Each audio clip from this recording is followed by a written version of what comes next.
हाँ भाई, सभी लोगों को नमस्कार और एक बार फिर से स्वागत है आप सभी लोगों का। आप लोगों ने जितना इस सीरीज को प्यार दिया है उसके लिए धन्यवाद। जब ये सीरीज का आरंभ हुआ था, जब ये सीरीज चलाई जा रही थी स्टार्टिंग में, तो मुझे ये लगा था पता नहीं आप लोगों को पसंद आएगी कि नहीं आएगी, लेकिन एक जो हमारा लक्ष्य था वो ये था कि आप तक बहुत सारे जिलों की तथ्यात्मक अध्ययन भी पहुंचाया जाए, बहुत सारे जिलों का अध्ययन आपको करवाया जाए सिलसिलेवार तरीके से। आज जिस जिले के बारे में बात करने वाले हैं, ये जिला बहुत ही प्रसिद्ध जिला है। फैजाबाद से अलग हुआ अकबरपुर और टांडा, ये दो अलग अलग तहसीलें हुआ करती थी। एक नया जिला बनाया गया 90 के दशक में तत्कालीन मुख्यमंत्री मायावती द्वारा। इस जिले का नाम है अंबेडकर नगर। इस जिले के बारे में बात करूं तो सबसे पहले इसकी भौगोलिक परिस्थिति को देखते हैं।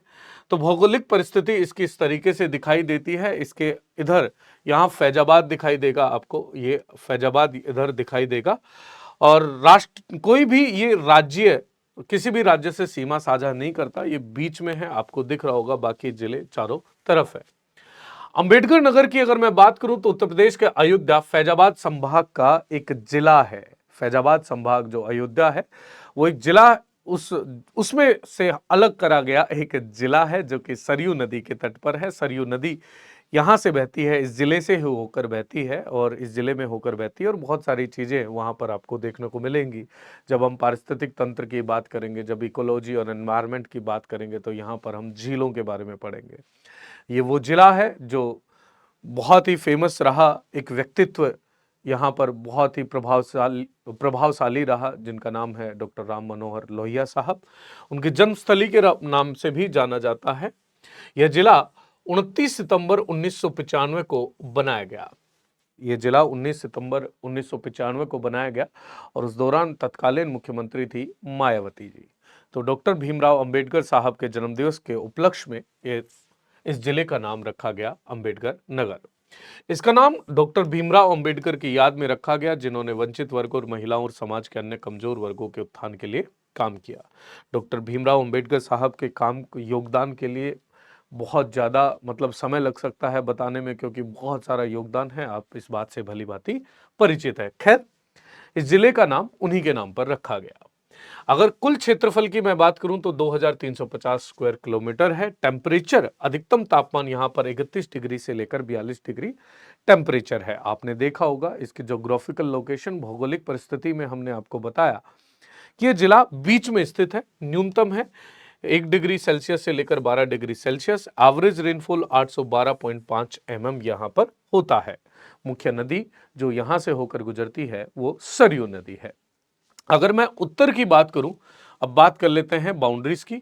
उत्तर की बात करूं तो उत्तर में बस्ती लगता है। देखिए ये मैप में आपको दिख रहा होगा, ये बस्ती यहां पर लगता है, ये बस्ती दोस्तों, उत्तर में बस्ती लगता है।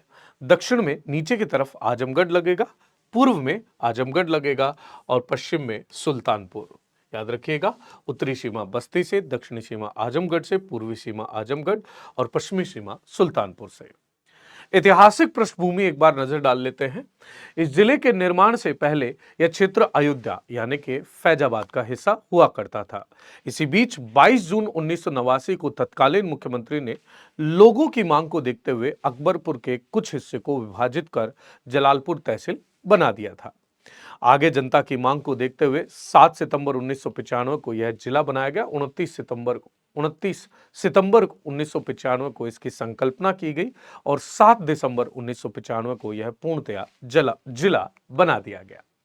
प्रशासनिक रूपरेखा की बात करूं तो संभाग फैजाबाद संभाग का एक हिस्सा है। याद रखिएगा, फैजाबाद संभाग का यह हिस्सा है। डिस्ट्रिक्ट हेडक्वार्टर यहां पर अकबरपुर पड़ता है। मैंने बताया था अकबरपुर और टांडा दो ऐसे क्षेत्र थे जहां लगातार मांग चलती जा रही थी। ऐसे में उस मांग को ही आगे बढ़ाया गया।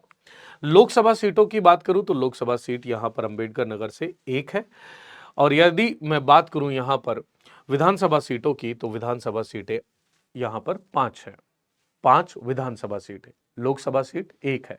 5 विधानसभा सीटें कौन कौन सी हैं? तो कटहरी, टांडा, आलापुर, जलालपुर और अकबरपुर। कितनी है? 5। सब डिवीजन अनुमंडलों की अगर मैं बात करूं वो भी 5 है। विकास खंडों की संख्या वो 9 है और ग्राम पंचायतों की संख्या आपको लगभग यहाँ पर मिल जाएगी। गांवों की संख्या आपको मिल जाएगी 1750 और ग्राम पंचायतों की संख्या लगभग 930 के करीबन लग जाएगी। 930 करीबन पंचायत, यहाँ पर नंबर ऑफ पंचायत हैं। गांव जो है 1750 है। अब बात करते हैं जनसंख्या की, प्रोफाइल की। 23,97,888 यहाँ पर लोग रहते हैं। पॉपुलेशन डेंसिटी 1021 है, तो डेंसिटी को आपको मालूम होगा। जनसंख्या वृद्धि दर यहाँ पर 18.35% है। लिंग अनुपात यहाँ पर 976 है। साक्षरता दर की अगर मैं बात करूं तो साक्षरता दर यहाँ पर 76.86% है, जिसमें पुरुष साक्षरता दर 82.53% है और महिला साक्षरता दर 70.84% है। यहाँ मुख्य भाषाएं हिंदी, उर्दू और अवधी भाषाएं यहाँ प्रमुख भाषाएं हैं। इसके बाद बात करते हैं आर्थिक रूपरेखा की।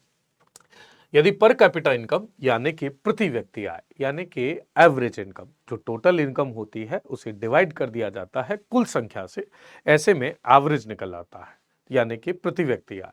तो प्रति व्यक्ति आय यहां पर है 41,808। कृषि में प्रमुख यदि फसलों की मैं बात करूं तो प्रमुख फसलें परंपरागत कृषि ही यहां प्रमुख रूप से की जाती है, जो कि चावल और गेहूं है।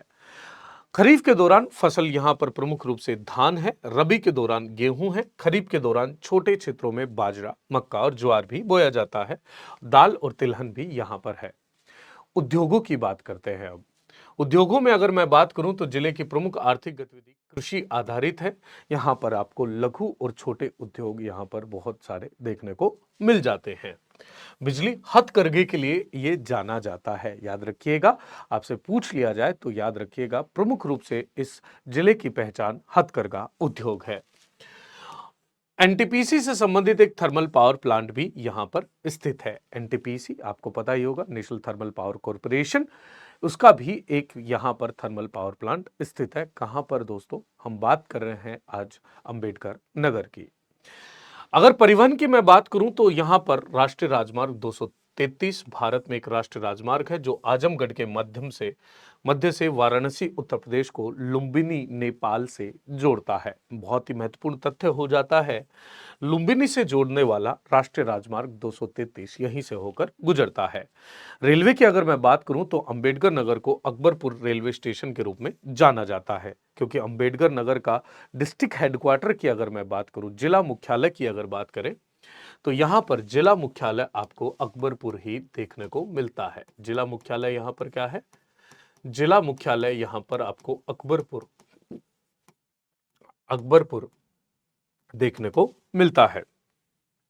हवाई अड्डे की बात करूं तो निकटतम हवाई अड्डा बनारस हवाई अड्डा है। अब यहां पर बात करते हैं प्रमुख पर्यटन स्थलों की।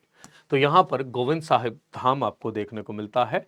किचोचा शरीफ यहां पर स्थित है प्रमुख पर्यटन स्थलों में।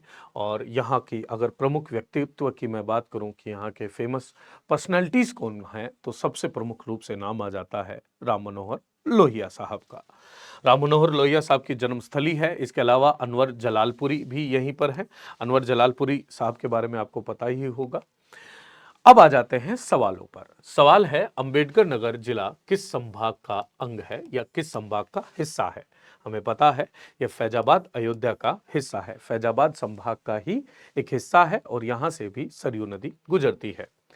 तो आज के लिए इतना ही। आपको कमेंट सेक्शन में जवाब देना होगा कि अकबरपुर किस जिले से अलग कर बनाया गया था। आज के होमवर्क का सवाल है कि अंबेडकर नगर पहला सवाल है किस मुख्यमंत्री द्वारा बनाया गया, उन मुख्यमंत्री का नाम बताना है। और दूसरा, किस जिले से अलग कर बनाया गया, जिले से अलग कर बनाया गया। आपको इसका जवाब देना है कमेंट सेक्शन में। मुझे आपके जवाबों का इंतजार रहेगा। मिलता हूं मैं आपको अगले सेशन में, और आप कमेंट सेक्शन में यह भी लिखकर बताइएगा आपको अतिरिक्त इस सेशन में क्या चाहिए। अंबेडकर नगर ये जो जिला है, ये मुझे पता है बहुत ही संक्षिप्त है। इसे बहुत ही ज्यादा व्याख्यांकित करने के लिए बाकी आंकड़े भी चाहिए। उनके लिए अपन एक कंक्रीट पूरा का पूरा जितने भी जिले हैं उनको समाहित कर एक अलग से सीरीज ले आएंगे। तब तक के लिए जितना जिला है उतनी जानकारी आपको दे दी जाएगी।